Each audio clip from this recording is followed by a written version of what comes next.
Hello, trap shooters, and welcome to another episode. I'm your host, The Chunk, along with their co-host, The Sandbagger. Good evening, Chunk. How are you? I'm doing good, Sandbagger. How are we doing tonight? Doing good. Good. Beautiful night here in San Jose, California. We're at the Santa Clara Field Sports Park, a.k.a. Metcalf.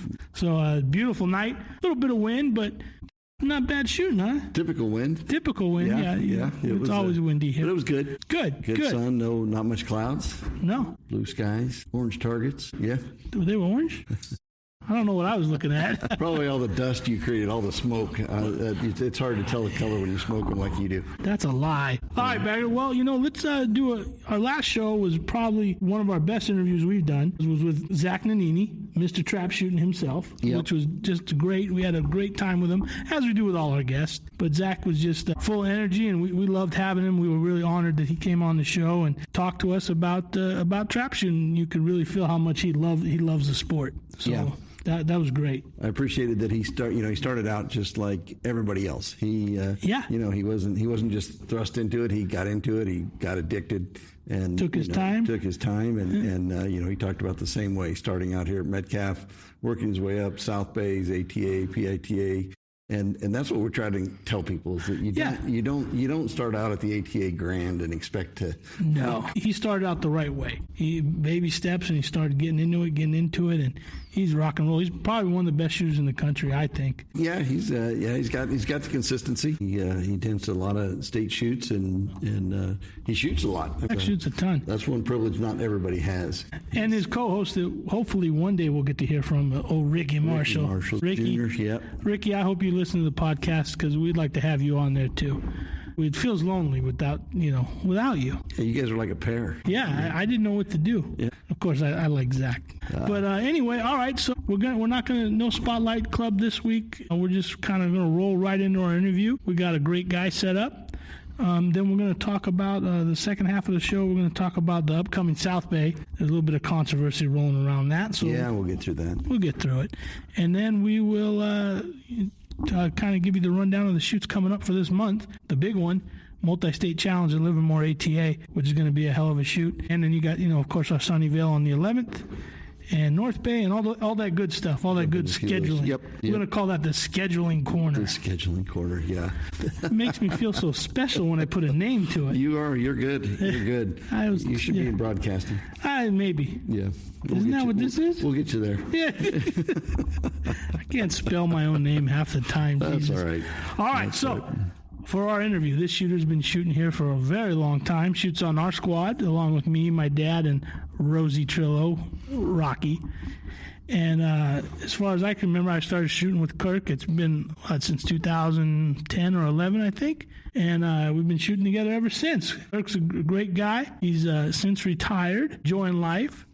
And great shot, got some good accolades. A fixture in the South Bay Trap League. Most of you guys know him as collecting the money from you, so you can blame him. But anyway, I'd like to introduce to you guys Kirk Mitchell. Hey, Kirk. Hey, good evening. How you doing? Doing good. Doing good. You having fun tonight? Yeah. A little bit? All right. Well, Kirk, thank you for taking your time being on the show with us. And most of you listeners, we need to thank you for listening, and couldn't do this without you. So, as always, the Sandbagger's got his mix of questions for our guests, and of course, I'll spice it up a little bit. Yeah, bring your touch to it. I have a good touch. Yeah. Sometimes. So, without further ado, let's get it on, Sandbagger. All right, Kirk, welcome to the show. Yeah, I've had, in fact, when I first started shooting South Bay, I was on Kirk's squad. We shot together for a couple of years, and always enjoyed it. Good times. Kirk, welcome to the show. We always kind of start off with what year did you get into trap shooting? Gonna be around 2000. Okay. It was a fellow work person that got me into it. They actually when I started up here, they had a shotgun raffle. Really? And you paid, I think it was like $10 a week. Okay. And you had to shoot 4 weeks to be able to be eligible for the drawing. Yeah. And I happened to win that month's shotgun. Oh, really? What was it? Well, yeah. 3C1 Beretta. Ooh. There's a new one. We haven't heard that. And that's a good one, too. Yeah, it's a good gun. All right. So is that then, Kirk, was that the first trap gun? You obviously were shooting before that. Yeah, I had an 870 SRS. There it is. There we go. We knew it was going to sneak in there somewhere. There's my old girl, old 870 Express. Old Model 12 Winchester I used to shoot ducks with. Okay. Right. Yeah. So, Kirk, did you do a lot of hunting? Do you still do hunting today? No. No. Today I don't as much as I would wanted to, but I quit duck hunting shortly after I went to steel shot. Bought the 870 because I didn't want to run steel shot through the Model 12. Yeah. And it was probably 79, 80, 81 is when I quit duck hunting. Two things happened is the good friend that I used to duck hunt with moved away. And the wife said, "You're not going hunting by yourself." Smart lady. Yeah, Smart. probably not a bad deal. I wouldn't send you by yourself anyway. Well, deer hunting's a different story. I kind of go up by myself when I was doing it. And you hunt with Rocky when you guys go deer hunting and stuff? We were hunting together with my old workmate Larry Bush that got me. Oh, Larry. God rest his soul. Pretty much into it, yeah. Why you would ever want to spend that much time with Rocky, I don't know. But that's a whole nother show. I still wonder myself why. That's a whole nother show we'll get into. He's in the audience tonight. Yeah, so you guys can't see our audience. One day, hopefully, we'll get there. But he's sitting right in the back, and I'm looking at him right now. He's smiling. He's smiling at us, old Rocky. That's good. Kirk, what you got your gun? Friend brought you out, I'm assuming. Where did your friend take you? Here. Started here. Okay. Started at Metcalf. Home club is Metcalf. Yeah. Still a Coyote today? Still a Coyote today. Always love it. Kirk shows up. He's got every bit of swag on the Metcalf Coyote. Everything. We need to get a new hat, though. That thing's seen some better days. It was gray. It's now white. Kirk's always supporting the club. Always. Anytime he can. Kirk, what keeps you in the game? What brings you back each time you shoot? Just the camaraderie of everybody coming, visiting, and catching up on everything that's happened in the week. Okay. Yeah. That's always good. Everybody stands around the parking lot for 35, 40 minutes before we get here. And set targets. This is most of the guys at trap shoot don't get to get lit out very often. If you haven't noticed. For a good reason. There's a good reason. Some, have to get permission to leave, and some must be guided out of the house. But that's what's cool. Kirk just said, we look forward to Wednesdays, one, because you get to shoot. Shooting's really great. But all the guys out here, like I said before, they've all become part of the family, and you always get to talk to them, see what their week's going on, what they got going on, and most likely from April to July, we all see each other Wednesday and Saturday. Yeah, pretty much. So and poor wives and significant others become trap widows. Yeah, that's we all get that. Yeah, and but it keeps us coming back, so that's good. That's good. Always good to see you out here. What between the different events, singles, handicap, and doubles, what's your favorite? What do you really like to shoot? Singles is what I'm shooting the best right now. I'm having a little problems with my handicap and doubles, but that happens. Yeah. You just got to work through it and work it out, hopefully. I think that's the biggest thing in trap is I think when we start shooting good in one area, you feel really good. You start shooting good in two areas, you feel better. You hit all three, you hit the ground running, and then you start thinking, HOA, and it feels really good. But it's tough to get there. I mean, it's for a lot of people. It is, and it has been for me. I'm as far back as I've been in handicap. That's only the 22-yard line. It's hard for me to get further back because there's so many young people in that yardage group that are shooting much better than I am. So you're almost a vet, aren't you? I am a vet. You're a vet? All right, so then, but you getting there. I thought you won a vet class one time, didn't you? No? I haven't. I know you shot some 50s. Singles. Yeah. Hey, that's, take the little accolades, right? Any win. I wouldn't even call it little. Take any win and build off of that. Kirk, have you ever had any formal training? Have you gone to a Nora Ross or Gil Ash or anybody like that? No, Okay. I haven't. Just hasn't fit into the schedule or? Schedule and probably the cost. The cost, yeah. Being retired now. Yeah, He's too good for that. he could teach them. That's what I meant was if he was Kurt going could to go teach and them. teach Yeah, them. yeah. Kurt can go and teach them how to shoot. Teach them a thing or two about shooting. So no, that's good. That's good. What, Kurt? What do you do? Any sort of like a mental prep, game prep, or just show up, put the gun together, and go? I don't do a pre-mental trip, but when I get out on the line, then I try to get focused. Okay. And two things right now that I can think of in my handicap that I figured out tonight is, one, I don't think I'm holding a low enough gun, and then because if I don't hold a low enough gun, I rush to the target. Okay. Hey, right over the top of Kind it. of a little speed, a little too much speed going through it. Okay. So like today, the last post, I was holding lower on the house and I ran it. Yep. Okay, good job. Wait. All the other ones were a couple threes and a couple fours. Well, it was tough. The wind wasn't helpful tonight. Another hurricane. And you guys were on 5, right? Yeah, we were on 5. So that it was a little harder. The targets, I saw it. Kirk shoots right after me, and I think when we were starting, I was on post 4. He was on 5, and I saw it as soon as he pulled the trigger. The damn target moved on him at least 4 or 5 times. I was looking, Jesus Christ! But he did get one that was real low and going to the right. He smacked the crap out of it. Oh, that's good. That's one of the hardest targets to get over there on 5. Yeah, carcass.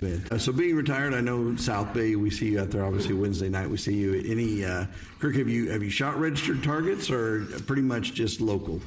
Pretty much the last 4 or 5 years, it's just been local. I did shoot the state shoot like 3 or 4 times. Okay. And some of the other ATA shoots. Sunnyvale shot several of their ATA shoots. Yeah. Livermore, you've been to a couple of the Livermore, haven't you? No, not the ATA. Kind of local stuff. More local. Okay. Because old Kirk's coming from Watsonville. A little drive, yeah. A little bit. That's a dedicated guy. Yeah. Him and old Jack. Yeah, Jack from Santa Cruz makes the trip over. That's a dedicated drive. Like, I think that's we talk about that of, you don't have to shoot everything if you're, if you're out here, and I'm assuming, Kirk, you're still having fun?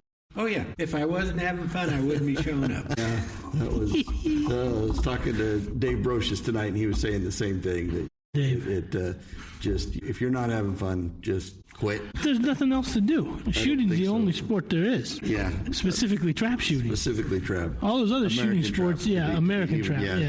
All those other ones, American trap, and that's it. I just say that because I'm really bad at all the other sports. Yeah, that's the same as me. I'm not a sportsman. But so, Kirk, in the years you've shot, South Bay, what either winning an event or what was memorable? What kept you going? Well, the winning always keeps you going. You don't win all the time, though. I know, Kirk. I know. My most memorable would have been 2 years ago at Livermore.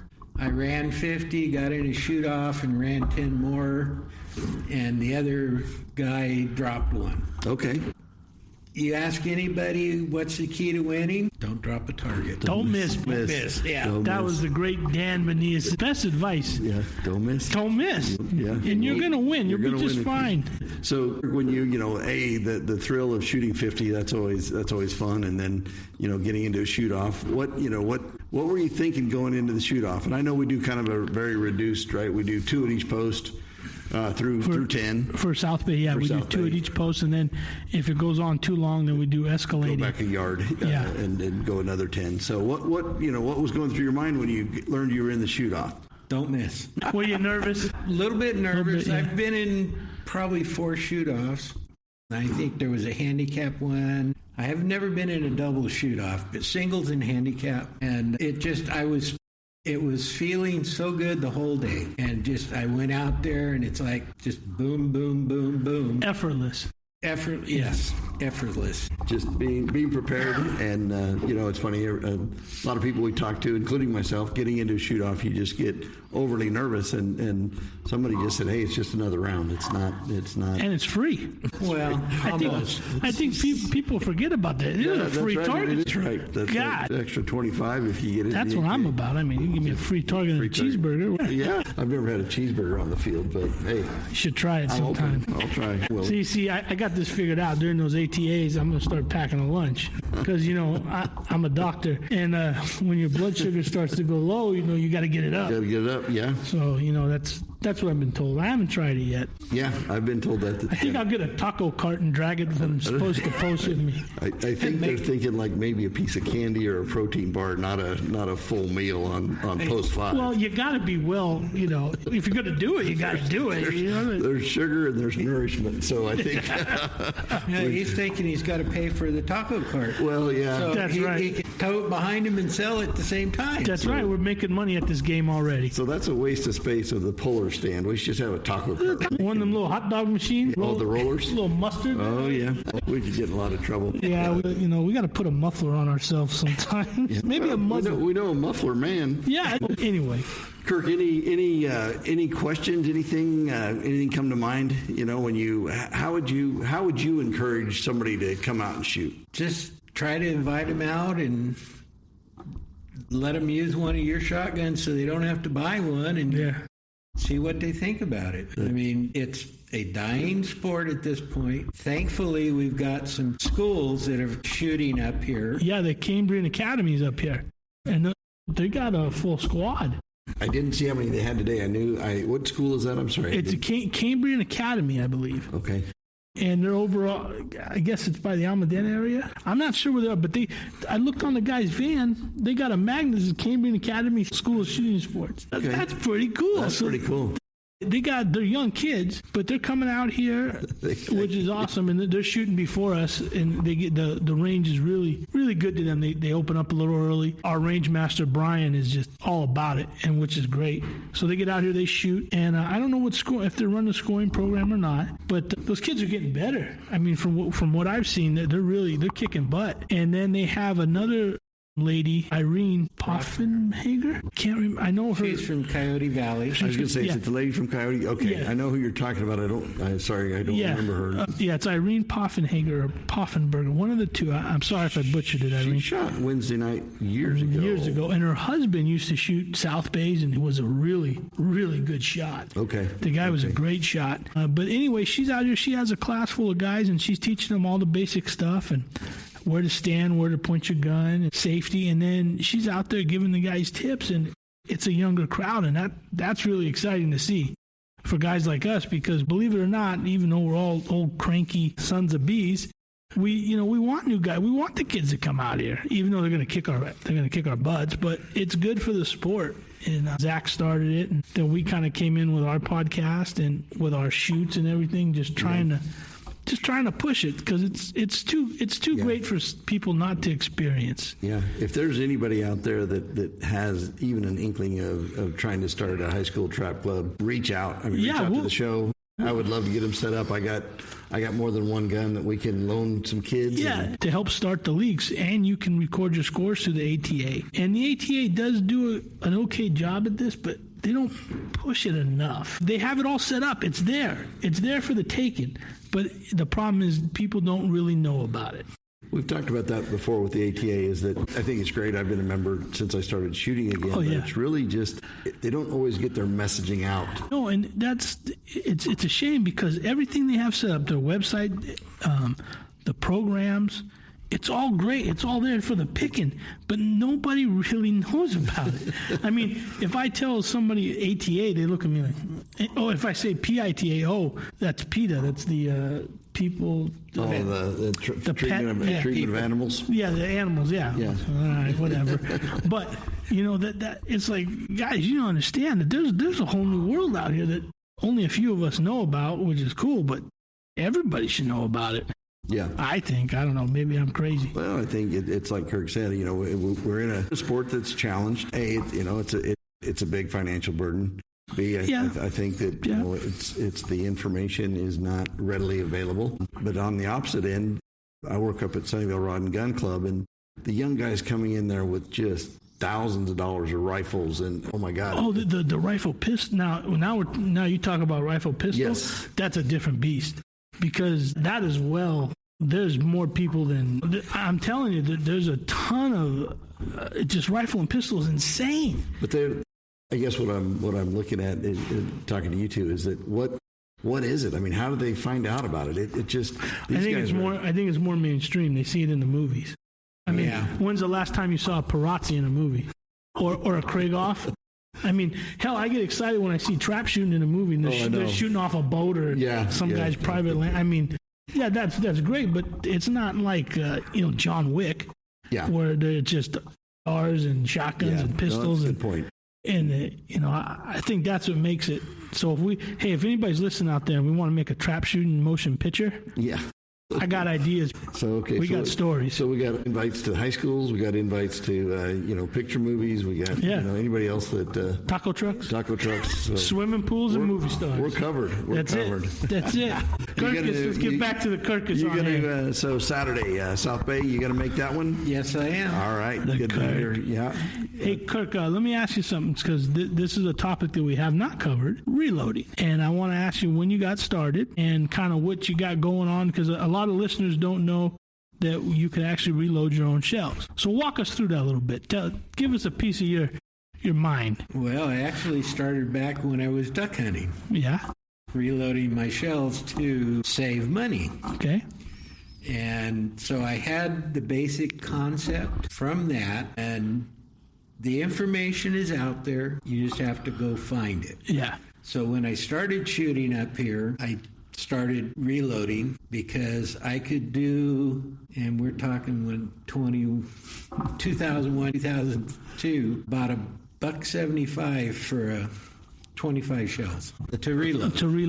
Well, it's closer to $6 or $7 now to reload. Thank you, California, for your 11% tax on top of everything. Yeah. And the last time I bought shells, I paid $65 a flat. That was about 10 years ago? Yeah, maybe 8 years ago. Yeah, I'm going on 5, and I bought one case of herders for 1 ounce. Oh, this was a Remington gun club. Okay. Oh, no, don't tell me. For $65 a case. It's $65 for half a case now. Yeah, that's true. And it's not even a case anymore. It's a flat. It's a flat, yeah. It's half of what a case used to be. Yeah, Top Guns. Top Guns, the Federals. One of the best shells there is. Good shell. I ordered 1 ounce because I shoot 2 different loads. Yeah. A 1 ounce at the 16 and 1 1/8 ounce at the handicap. And we load 7.5 or 8 shot? 8 shot. 8 shot, okay. I'm not buying brand new shot. Yeah, reclaimed. I'm shooting reclaimed. Which isn't bad. I mean, it isn't bad. It's about $25 cheaper than new shot. So it's about 55 a bag for new and about Northwest shot. Yeah. From Oregon, and I can get the reclaim for $30 a bag. That's not bad. So now, what primers do you use? I use Shedite primers. Okay. And it's been 8-9 years since I had to buy them because I bought 15,000. But they were like $65 for 5,000. Jesus. Now you pay $65 for 1,000. Yeah, that's right. Yeah, if you can find them. If you can find them. Yeah, primers are coming back. I don't have a problem. Well, I've seen Winchesters back at Brownells or Midway. What's that other company that just for reloading supplies? Graphs? Yeah, there's another one. Is there another one out there? I forget the name. It'll come to me. I want to call out one thing. You we're talking about the shot. A lot of the clubs, and this is an advantage once you kind of get in and know these things. Newman. Yeah. Newman the curtain does some shot there. Yeah. Sunnyvale just mined. I think it was last summer. Yeah, last summer. Yeah. And if you're a member, sometimes you can pick up some pretty good deals through a club. Yet another reason to join a club. Right. One of the benefits. And they're going to be mining here at Metcalf here pretty soon, but they won't resell us the shot because it's a county thing. But if you go through the guy, you can buy the shot that was shot here. And then you got our other buddy, the Studley. Oh, John Studley. JR Shot. Those guys are all over, and you can get it from him. And it's pretty. And they're trap shooters. I don't know what he charges. I know he does a pretty good deal out there. And a lot of people get stuff from him. And didn't they just have Livermore cleaned? I thought he was working. I thought John was working on Livermore. I don't know. I think so. Yeah, I never heard what happened. Whether that he took that or what they did with it. Probably sold it or bought it from the club. And resold it. So. Right. But just another benefit of joining a club is a lot of times you get a discount on a shot. So, Kirk, what kind of machine were we reloading with? A mech? I started with a mech. Yeah. Wasn't the 650, it was the next one up. Okay. And then I went to a mech 9000 Yeah. manual. Yeah. And now I've got an RCBS Grand Ooh, progressive. there's a new one. All right. Don't hear that a lot. No. RCBS. Don't hear that a lot. I know it's out there, but I don't hear guys reloading with it a whole lot. I got a real good deal on it off of eBay. Just reload, baby. Yeah, I'm going to steal your line. Just reload. So, for you listeners, one of the most, I think the most popular machine to reload is the mech. They have a bunch of different versions. If you're going to start off, I recommend, I think they call it the Size Master. It's just, you actually move the shell yourself. Yep. And then they got the 9000G, which is really cool because it's progressive. So you pull down the handle and you can get 5 shells moving all have their own station. Yeah. But you got to know what you're doing because I'm a victim of that. I started off with that and, well, they're still shotting around the house. But then you got Pontus Warren, Hornaday, RCBS, Spoler, and Dillon. Yeah. I think Dillon's probably the most expensive one. Spoler, I think, yeah. The Dillon, I think, fully loaded is about $2,500. That's the auto feeder and all that. I know I like mech because it's pretty easy to maintain. And then, but if I think I'd get a PW. I don't know. I had one. Yeah, that's right. Yeah, you had a couple. And it was. Here's what I'll say about PW. It's a great machine. When it loads, my wife used to think I was crazy. If I had a good night of reload, I wouldn't go to bed. I just kept pulling the handle. That's right. Oh yeah, that's right. Right, Kirk? You keep going. Oh yeah. Once you have a little bit of a disruption, and it's and you know how many calls you're going to get about calling out mech, because everybody has their favorite. I'm going to get it. I can feel it now coming through the phone. Probably would never go back to a mech after getting the Grand. Yeah. You put a shell in, goes through 8 different stages, and then it comes out. And then how do you load the primers on it? Because that's my biggest problem, is loading the primer tray on the mech. Because, you got to make sure they're all facing the right way. And I'll go to fix one, and then 5 other ones go the wrong way, and I'm just sitting. This primer tray can come off. You open the lid, you Put them on? Set the primers on it, and pull the box off, lift it up. They're all the way they're supposed to be. Close the lid back on the tray, put it back on. Everything stands up and is perfect. Yeah. All right. Well, good. So you got your recipe. You got your reload. Do you reload before the shoot? Do you reload a couple weeks before the shoot? What do you do? I used to reload quite a few at a time. Yeah. Anymore, I'll go out on a Tuesday afternoon and probably load 50 shells, ounce and an eighth. Switch over the powder bushing because I use a different powder for my 1 ounce load. So that dumps a little more, less of powder, right? A little less powder. Okay. And it's a different brand. That's a Northwestern shot? Or the no, the powder. The powder, okay. It's a Hogsden powder. Okay. High gun for my ounce and an eighth. And you shoot you were loading 1 ounce loads with it.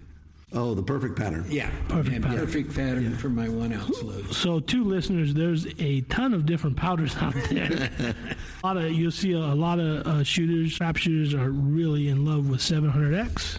And then you have the international clays. Yep. And then you got I think Federal uses red dot, blue dot, and green dot. And then you have the Winchester powder. When I reload, I like I use red dot. It's easy for me because it gets all over. I can't find it. I can't find the red dot anymore. when you can find it, it's really it's fun. But it is funny that I was a 700X fan, still am, but then I switched over to the Winchester WST and I love it.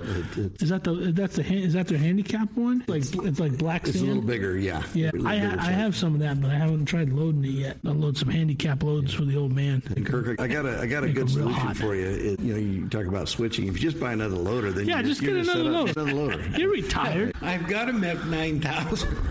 There you go, man. Set it up. Bust it out, baby. Oh, man. Too funny. It takes 5 minutes to pull the powder bushing and put a different I will say on the Mac, that is pretty convenient. That's unlike a lot of the Ponsless, you got to empty the whole thing out before you can. Although they have a new deck now.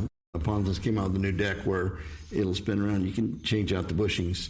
Really? With the powder and shot. Everything in there? Yeah. Well, very good. Well, Kirk is the reloader here. We got anything else for Kirk? I don't think so. I think good to talk to him. And Kirkus, you got anything for us? No. Okay, well, thank you. We really enjoy you being on this show.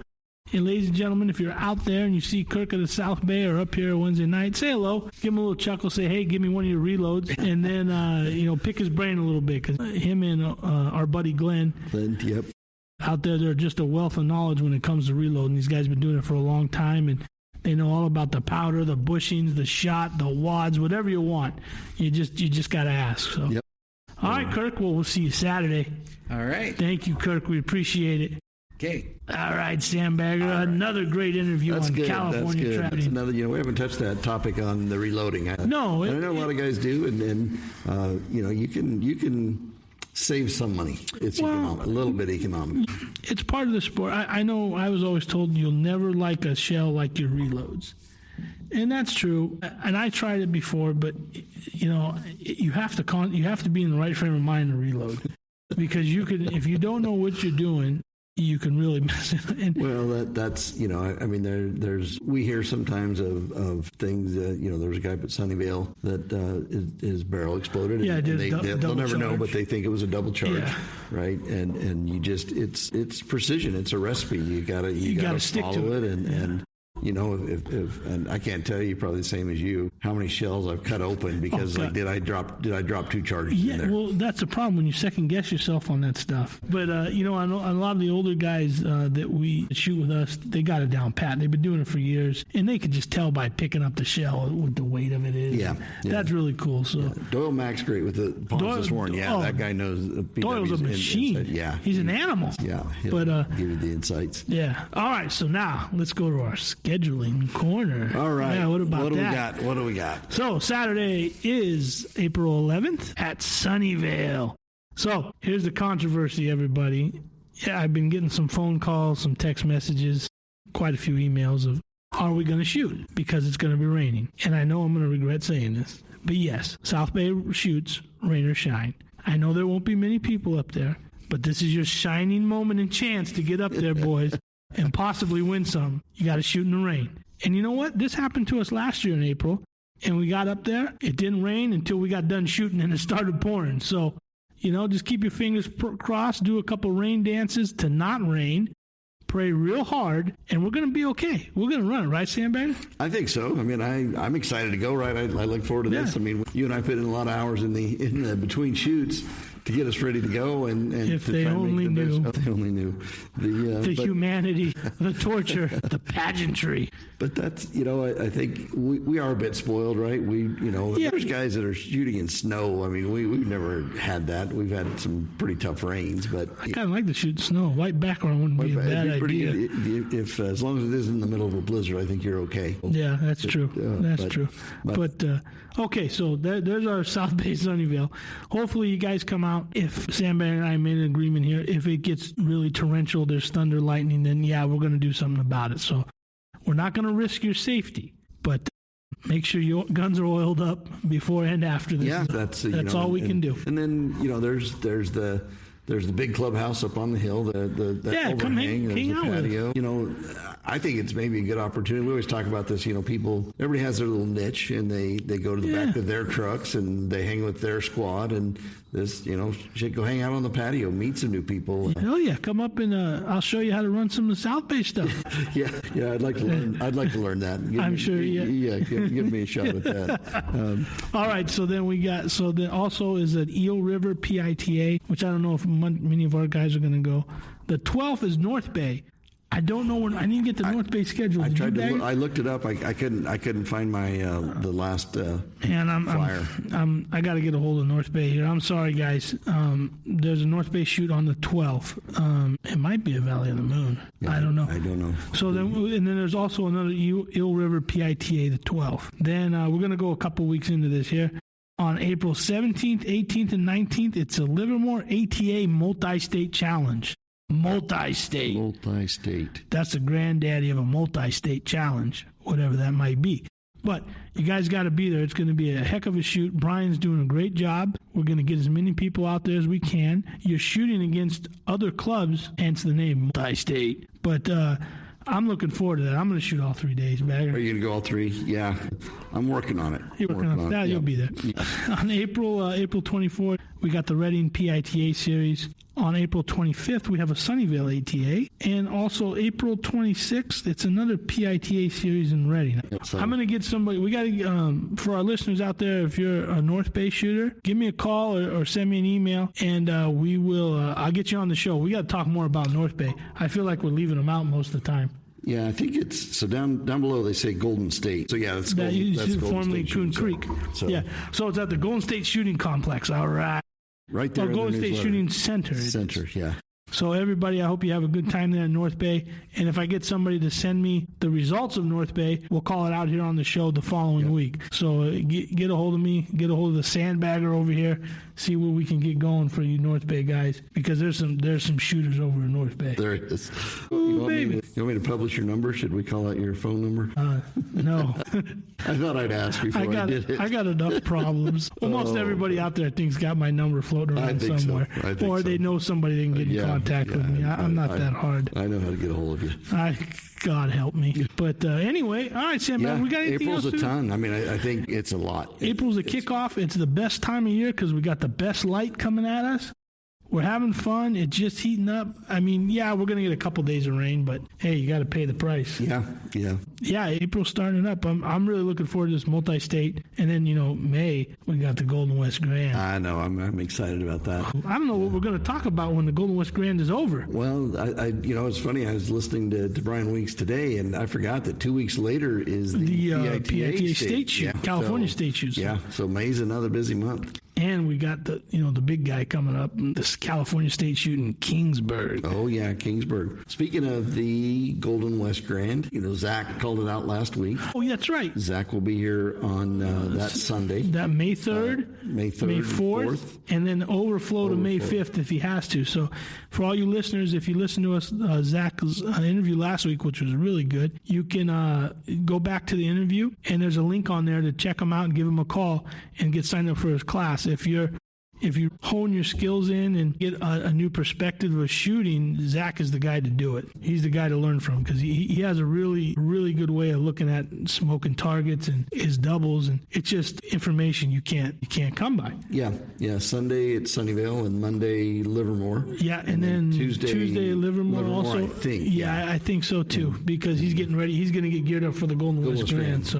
Yeah. There's going to be some shooting being done. That'll be good. A lot of fun. Yeah, and hopefully we get a chance. We have our live show there. Yeah, we're going to have the equipment. We're going to set up our equipment. We're going to do a recap every night during the shoot-off. So we're going to call out shoot-offs like it's a boxing match, man, baby. There we go. I'm excited for this. We need to get us a bell. Yeah, ding, ding, ding. A little sound effects machine. Yeah, unless one of us are in it. We'll do a live mic. Like they do in football, they're mic'd up on the sidelines. I'll get one while I'm shooting out there, or you, Sandbagger. Okay, there we go. You can hear us really.